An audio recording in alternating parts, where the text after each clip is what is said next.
오늘은 게으른 자들에게라는 제목으로 우리 하나님 말씀 함께 나누도록 하겠습니다. 교회는 머리 대신 그리스도와 마디 권세자들과 또 지체된 성도들을 통해 한 몸을 이루는 공동체라고 했습니다. 그 마디마디의 교회 지도자들은 주 안에서 수고로운 사역을 잘 감당해야 되고, 또 성도들은 그 권세자들의 그 권세 아래 순종하고 복종하면서 또 서로 돌아보고 또 화목하고 사랑하는 것이 교회다움, 또 교회됨을 유지하는 가장 아름답고 좋은 방법이라 하는 걸 어제 나눴습니다. 오늘 본문에서 바울은 5가지의 추가적인 권면을 언급하는데, 가장 먼저 14절 보시면 또 형제들아 너희를 권면하노니 게으른 자들을 권계하라, 이렇게 시작을 하고 있습니다. 여기 권계라는 말이 좀 어색한데, 경고하다, 충고하다라는 뜻이에요. 그리고 게으르다라는 그 헬라어를 보면 아탁토스인데, 이게 대열을 벗어나다, 무질서하다라는 뜻입니다. 그러니까 사도 바울은 개인의 그 게으름을 그 개인의 문제로 보는 것이 아니고 공동체의 질서를 무질서하게 흩트는, 어지럽히는 문제로 보는 거죠. 보통 게으름이라는 거는 또 어디서부터 오냐면 나쁜 태도에서 옵니다.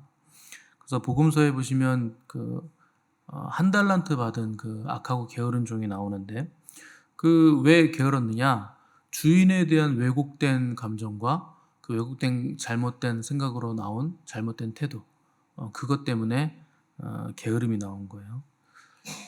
기본적으로 게으름이라는 건 목표의 부재죠. 목표가 없으니까 게으른 건데, 그 나쁜 감정, 나쁜 생각, 나쁜 태도가 목표를 잃어버리게 만듭니다. 그래서 영적인 게으름도 이렇게 보면은 주님을 어떻게 바라보느냐, 또 주님을 얼만큼 알고 있느냐에 따라서 영적 게으름과 부지런함이 결정되죠. 한 달란트 받은 종을 보면 주인에 대한 굉장히 심각한 왜곡됨이 있어요. 우리 주인은 심지 않은 데서 거두는 분이다. 주지 않았는데 찾는 분이다. 이런 식으로 왜곡하는 거죠. 그러니까 주인을 악하다고 오해하니까 본인의 이제 태도가, 생각이 잘못돼서 태도도 잘못되고, 그 태도에서 게으름이 나오고, 그 게으름 때문에 결국 책망을 받게 되는 거죠. 그러니까 사람은 자기가 생각하는 대로 판단하기 때문에, 내가 왜곡된 생각을 가지고 있으면 그 왜곡된 판단이 나오고, 그 판단이 결국 그 행위까지 이어지게 되는, 그 악순환이 되는 거죠. 그래서 내 눈에 보이는 게, 그리고 내가 생각하는 게 내 눈에 그려지는 거예요. 그래서 저놈이 사기꾼이라고 생각하고 보면 하는 짓마다 의심이 듭니다. 저 사기치려고 저러는 것 같은데. 늘 그런 거예요. 여러분들이 저를 이제 목사를 볼 때, 우리 목사 앞만 봐도 저 사자 같은데, 말은 그냥 수불수불 잘하는데 저 사기꾼 같아. 이렇게 보시면 다 이상합니다. 다 사기꾼 같아 보이는 거예요. 자기 생각대로 보이는 거예요. 그래서 사기 당하는 사람도 보면 자기 욕망 때문에 사기 당하지, 사기꾼이 물론 사기 잘 치는 것도 있지만 내가 그 욕망이 있는 거예요. 이거 내가 잘 한탕 해가지고 돈 많이 벌어야지, 이런 것 때문에 사기 당하는 거지, 다른 것 때문에 사기 당하는 거 아닙니다. 나중에 정신 차리고 뒤돌아보면 뭐라 그럽니까? 내가 뭐에 씌였었나 봐요. 뭐에 씌였을까요? 자기 욕망에 씌운 거지. 누가 뭘 씌운 거 아닙니다. 내가 내 욕망 때문에 그렇게 된 거지. 그래서 이렇게 꽃뱀한테 당하는 사람들 보시면 나중에 뭐라 그러냐면 내가 눈이 삐었었다 그래요. 그러니까 그때는 예뻐 보였던 거예요. 근데 나중에 정신 차리고 보니까 별로 예쁘지도 않은데 거기에 그냥 눈이 삐어가지고 전 재산을 그냥 다 뺏기고 탕진했다는 거죠. 그러니까 제정신이 돌아오면 이제 사물을 제대로 볼 수 있게 됩니다. 왜 그럼 사물을 왜곡되게 보느냐? 내 생각과 욕망이 사물을 왜곡되게 만들고 사람도 왜곡되게 보게 만드는 거예요. 그래서 하와가 이렇게 말을 계속 들으니까 보암직도 하고 먹음직도 하고 지혜롭게 함직한 거예요. 근데 그 뱀의 얘기를 듣기 전까지는 그렇게 안 보였습니다. 그러니까 여러분이 누구 얘기를 듣느냐에 따라서 그 사물이 왜곡되게 보이게 되어 있습니다. 먹고 나니까 급속하게 나락으로 떨어지죠. 그래서 수치와 모멸감에 죄책감에 짓눌려서 하나님 앞에 나아갈 수 없는 완전히 그냥 나락으로 떨어진 상태가 되는 거죠. 그래서 여러분이 그 세상 말을 들으면 그럴듯하지만 그럴듯해 보일수록 쓴 것이 나옵니다. 그리고 괜찮아 보일수록 그 안에 눈물과 아픔이 있어요. 그러니까 보이는 것과 실제를 합하면 결국 제로가 되죠. 그 세상은 다 그런 거예요. 이거 대단히 좋은 거예요. 그래가지고 사기를 쳤는데 결국 그거 해보면 그 안에 아픔과 어둠이 있는 거예요. 결국 0이 됩니다. 기대가 높았다가 실제는 마이너스가 되니까 0이 되는 거죠. 세상은 다 그런 거예요. 그래서 솔로몬이 뭐라 그럽니까? 헛되고 헛되고 헛되니 모든 것이 헛되도다. 다 제로라는 거예요. 다 빵이에요.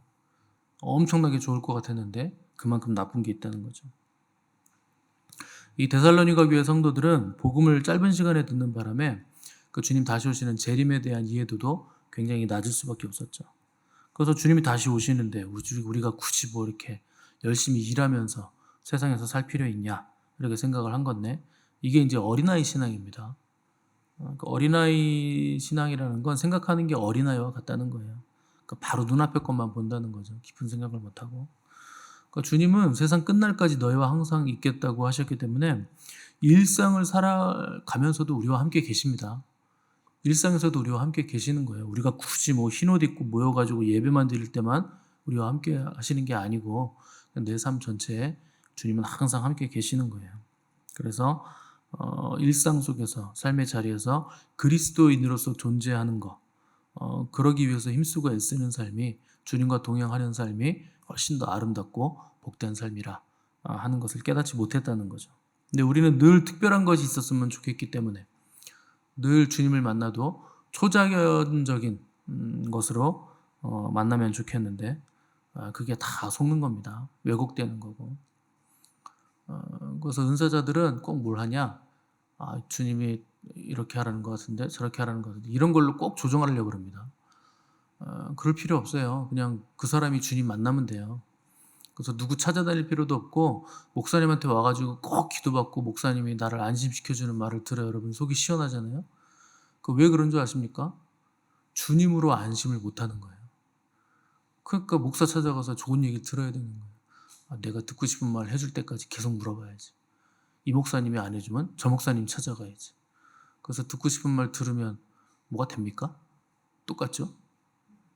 아무것도 안 돼요. 오히려 더 안 돼요. 듣고 싶은 말 들었기 때문에 안심하니까 더 긴장 안 할 거 아니에요. 다 속는 거예요. 누구든지 주의 이름을 부르는 자는 구원을 받습니다. 주님 부르면 주님이 만나주세요. 40일 금식 기도할 필요도 없고 뭐 40일 동안 뭐 흰옷 입고 산에 올라가 앉아있을 필요 없어요. 그냥 일상에서 여러분 주님과 동행하시면 되는 거예요. 당연히 주님이 하라고 하시면 그거 해야 되겠지만 그렇게 하지도 않았는데 괜히 고행할 필요가 없다는 겁니다. 고행으로 주님 만나려고 하시면 안 돼요. 기독교는 그런 게 아니에요. 그 일상에서 주님을 만나셔야 돼요. 또 어떤 분들은 기도할 때 나는 괜찮으니까 우리 자식들만 좀 잘 되게 해달라고 기도하시는데 여러분 그러면 하나님이 기뻐하실 것 같습니까? 나는 어떻게도 괜찮으니 우리 자식들만 좀 잘 되게 해주세요. 그게요 하나님 마음을 굉장히 아프게 하는 겁니다. 그런 기도하시는 분들은. 그리고 자식들도 마음 아프게 하는 거죠. 아니 본인이 잘 돼야지 뭘 나는 어떻게 돼도 괜찮다. 그 자식들만 너희들만 잘 되면 된다. 그런 게 어디 있어요. 내 영혼이 잘 되고 범사가 잘 돼야 자식들도 잘 됩니다. 그거 당연한 거예요. 나는 아프고 괴롭고 힘들어도 우리 자식만 잘 되게 해달라는 건 그 자식이 우상된 거예요. 그 우상 숭배하는 겁니다. 그래서 우리 자식 잘 되게 해주세요. 형통하게 해주세요. 어렵지 않게 해주세요. 힘들지 않게 해주세요. 고난받지 않게 해주세요. 아니 그러면 거룩하지 않게 해달라고 그러는 거예요. 우리 자식은 경건하지 않게 해주세요. 이러는 거랑 똑같은 겁니다. 그건. 경건하게 살고자 하는 자는 고난을 받으리라 그랬잖아요. 근데 우리 자식 고난 없게 해주세요. 편안하게 해주세요. 그러면 거룩하지도 않고 경건하지도 않고 그냥 대충 세상적으로 그냥 돈 많이 벌고 편하게 살다가 지옥 가게 해주세요. 이런 거랑 똑같은 거예요. 그거는. 그런 기도는 하시면 안 돼요. 자식 잘 되게 해달라고 자식 우상 삼으면 한편으로는 하나님을 섬기면서 한편으로 우상 숭배하는 겁니다. 자식이 우상된 거죠. 그러면 음식점 가가지고 그 냉면에 쓰레기 섞어서 주세요 이런 거랑 똑같은 거예요. 무슨 말인지 모르시죠? 장어집에 가가지고 장어하고 뱀하고 같이 구워주세요 그러는 거예요. 그러니까 한편으로는 하나님 섬기고 한편으로 우상 섬기는 거예요. 자식이 그렇게 해서 잘 되는 거 아닙니다. 하나님을 우리 자식이 더 깊게 알게 해주세요. 하나님 만나주세요. 그래서 하나님을 사랑하게 해주세요. 다른 거 모든 것 없어도 하나님 사랑으로 충만하게 해주세요. 그렇게 기도하셔도 모자를 파네. 형통하게 해주세요. 잘 되게 해주세요. 그럼 그 자식 어떡합니까? 하나님 모르고 형통하면 어떡해요? 그 땅의 것을 기도하고 심으면 썩을 것을 거둡니다. 근데 성령을 위해서 심어야 그 영생하는 걸 거둬요. 그 자식을 위해서도 그 성령으로 심고 영생을 거두셔야 돼요. 심으셔야 돼요. 자식은 결국 땅의 겁니다. 땅이잖아요. 사람은 다 땅이에요. 흙으로 만들어졌기 때문에. 여러분이 심어야 될 건 자식 위해 심을 게 아니에요. 주님 위해서 심으셔야 돼요. 그 자식이 우상되면 안 됩니다. 자식은요, 여러분이 아무 신경 안 써도 잘 커요. 잘 되고. 왜냐면 자식은 여호와의 기업이에요. 내 기업이 아니에요. 내가 뭘 해준다고 되는 거 아닙니다. 하나님이 다 해주시게 돼 있어요. 여호와의 기업이기 때문에. 우리는 여호와께 심으면 자식은 여호와가 책임지십니다. 근데 그걸 왜 내가 책임지려고 합니까? 그 자식 위해서 뭘 남겨주려고 그러시는데 남겨주지 마세요. 그 자식 바보 돼요. 자기가 열심히 살아야지 뭘 남겨줍니까? 다 쓰고 가세요, 여러분들이. 뭐 별로 있지도 않겠지만. 자식이 어렵게 보인다고 그거 이렇게 마음 아파하지 마시고 그리스도인으로서 경건하게 살게 해달라고 기도하시고 나도 그렇게 살 수 있게 해달라고 기도하셔야 돼요. 남는 거 없어요. 이 땅에서 뭐 이렇게 좋은 거 하나도 안 남아요. 남는 건 주님밖에 없습니다. 주님께 심은 것만 남아요. 그래서 육체의 것, 이생의 자랑, 안목의 정욕 그런 거 생기게 해달라고 기도하지 마시고 그런 거에 소망 없어요. 영광도 없고. 그래서 이거 되게 해주세요. 저거 되게 해주세요 하지 마시고 살아서 하나님의 모든 충만이 사방에서 밀려오는 걸 보게 해주세요. 그렇게 기도하십시오. 하나님의 영광 되게 해주십시오. 주님을 모르니까 주님이 어떤 분이신지 모르니까 자꾸 세상 것에 이제 소망 두는 거예요. 그 데살로니가 교회 성도들도 재림을 핑계로 이제 일하지 않는 게으름 피우는 사람들이 생겨났는데 주님을 몰라서 그래요. 주님을 아는 지식이 없어서 이제 게으른 거예요. 왜 사람이 기본적으로 게으른 사람들은 그 하나님과 예수 그리스도를 아는 일에 게으르기 때문에 자기의 삶도 게으른 거예요. 목표가 없잖아요. 게으르다는 건. 목표의 부재잖아요. 그러니까 주님을 모르니까 주님이 주신 사명도 모르고 내가 주님을 위해서 어떤 삶을 살아야 되는지도 모르니까 그 게으름이 나타나는 거죠. 그 달란트 비유를 보시면 착하고 충성된 종이 나오는데 그 반대가 이제 악하고 게으른 종이에요. 여러분 게으름은 악한 겁니다. 그 주님의 말씀이에요. 게으름은 악한 거예요. 악하다는 건 죄라는 뜻이에요. 게으름이 죄입니다. 아니 뭐 사람이 좀 게으를 수도 있지 뭐 죄라고까지 하시나. 아니 주님이 죄라 그러는데 뭐 여러분이 뭐라고 죄가 아니라 그럽니까? 악한 게 게으른 건데. 왜 게으르냐? 왜 죄냐? 주인의 마음도 알고 할 수 있는 능력도 있는데 의도적으로 안 하는 거예요. 할 수 있잖아요. 근데 의도적으로 안 하니까 그게 악한 거예요, 게으름이. 그래서 주인이 이거 뭐 달랑 이거 주고 뭐 얼마나 나한테 찾으려고 그러나 악한 주인이다. 이렇게 생각하니까 계산하는 거죠. 그 계산을 한다는 건 주님께 드릴 마음이 없다는 거예요. 그러니까 게을러지는 거예요. 주님께 드릴 것을 계산하면 다 뺏기게 돼 있습니다. 그건 내 것이 되는 게 아니에요. 다 세상에 뺏기는 거예요. 또 게으름의 파괴성은 주님께서 주신 인생의 기회들, 시간들을 다 날려버리는 데 있어요. 그래서 달란트 비유 보시면 그 착하고 충성된 종들은 그 달란트를 받아서 즉시로 움직입니다. 그걸 위해서 움직이죠. 근데 한 달란트 받은 종은 그걸 땅에 파묻어 버려요. 그냥 자고 미루고 쉬고 늦고 뭐 하는 게 없죠. 빈둥거리죠. 그 기회는 언제 지나가느냐? 그 게으름 부릴 때, 빈둥거릴 때, 그때 다 지나갑니다. 좋은 기회 다 날려버리는 거죠. 그래서 주님 오래 믿었는데 열매가 없어요. 그 왜 그러느냐? 주님을 위해서 심는데 게을렀기 때문에 그래요. 그러니까 주님이 주신 복을 다 날려먹은 거죠. 내 인생 위해서 다 썼다는 거죠. 근데 남는 거 하나도 없죠. 그러니까 땅에다 심었기 때문에 그 영원한 걸 하나도 못 거둔 거예요. 시간만 보낸 거예요, 그냥. 그래서 뜻이 하늘에서 이룬 것 같이 땅에서도 이루어질 수 있도록 하나님 나를 위해서 하나님의 뜻을 이루어 주십시오. 그렇게 주님 일 위해서 열심히 뛰어다녀야 되는데 그 땅의 뜻으로 하늘 보좌만 그냥 흔들어 제낀 거예요. 그래서 흔히 하는 기도가 뭡니까? 하늘 보좌를 흔드는 기도를 하죠. 그거 왜 흔듭니까? 멀미나게. 하나님을 왜 흔들어요? 하나님은 그냥 온전히 잘 계시고 하나님의 뜻은 완전하신데 내 뜻을 이루겠다고 막 흔들어 제끼는 거예요. 내 소원 이루어달라고. 가지고 저 어렸을 땐 부흥하면 맨날 하늘 보좌를 흔드는 기도를 하자 그랬어요. 그 지금 생각하면 얼마나 그 배은망덕한 기도입니까? 자기 뜻을 하나님께 관철시키려고 하늘 보좌를 흔들고 하나님 정신 차려보세요. 이렇게 하시면 안 되죠. 그 하나님이 하나님 노릇을 제대로 하셔야죠. 이렇게 하시면 안 되죠. 그 하늘 보좌를 흔든다는 거예요. 그 얼마나 배은망덕합니까? 근데 옛날 부흥사들은 무식해가지고 그런 기도를 성도들한테 시켰어요. 여러분 그런 기도 하시면 안 돼요. 하나님의 뜻이 이 땅 위에 이루어지기를 원하셔야 돼요. 어떻게 땅의 뜻을 하늘 보좌를 흔들어서 이루어달라고 기도를 합니까? 그 반대되는 걸 한 거예요.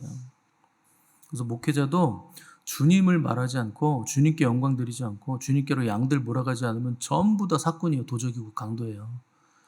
그런 목회자는 큰일 날 목회자들입니다. 주님만 영광 받으셔야 됩니다. 주님만이 계신 분이시고 주님만이 충만한 분이시기 때문에 주님께 다 드려야 되는 거예요. 그래서 초대교회는 구원을 그 예수님과 결혼하는 것으로 알았어요. 그 혼인잔치잖아요. 그래서 열처녀 비유의 혼인잔치가 우리 주님도 이제 혼인잔치로 비유를 하신 거죠. 그래서 이제 기름을 준비하면 혼인잔치에 참석할 수 있는데 그 기름이 모자란 사람이 있고 또 기름이 넉넉한 사람이 있어요. 그 기름을 많이 준비했다는 건 우리는 무슨 성령의 기름 부음이 충만해야 이제 들어간다 이렇게 이해하시는데 그 성령이 임하시면 성령의 기름 부으심이 충만하면 성령님은 가르치세요. 그 주님의 말씀을 가르치고 생각나게 하시고 깨닫게 하시고 장래를 가르쳐 주세요. 그러니까 성령님이 되게 충만하면 뭘 하시느냐? 가르치십니다. 주님의 말씀을 깨닫게 해주시고 알려주시고 생각나게 해주시고 가르쳐 주시는 거예요. 그러니까 기름을 많이 준비했다는 건 부지런히 배웠다는 거예요. 게으름과 분주함과 나태함으로 못 배운 게 아니고 열심히 배웠다는 거예요. 오랜 시간 부지런히 배우고 주님을 알고 주님과 친밀한 교제 가운데 주님과 오래 동행했다. 그게 슬기로운 천이에요. 기름을 많이 준비했다는 거. 근데 게으른 자들은 바쁜 거죠. 분주한 거죠. 나태한 거죠. 맨날 미루는 거예요. 그러니까 맨날 늦는 거예요. 그러니까 뭐 배울 수도 없고 분주하고 바쁘고 늦으면 바빠요. 여러분 교회 올 때 지각하면 늦으면 바쁘잖아요. 그죠? 그 바쁘니까 맨날 분주하잖아요. 그러니까 뭐 가만히 앉아서 배울 시간이 어디 있습니까? 이름을 준비 못한 거죠. 그 주님이 오셨을 때 급하게 기름 못 나눠줍니다. 그걸 어떻게 나눠줘요? 오랜 시간 동안 열심히 배운 건데 그걸 어떻게 나눠줘요? 나눠줄 수 없는 거예요. 깊은 진리의 가르침을 어떻게 하루 만에 얻습니까? 얻을 수가 없는 거죠. 못 나눠주는 거예요, 그거는. 재밌는 건 게으른 사람은요, 혀가 바빠요, 혀가. 바쁜 사람은 말이 없거든요. 부지런한 사람은 말이 없거든요. 근데 게으른 사람은 말이 많습니다. 혀는 바빠요. 혀는 부지런해요. 왜냐하면 핑계 대야 되니까. 오늘은 이래서 늦었어요. 오늘은 저래서 빠졌어요.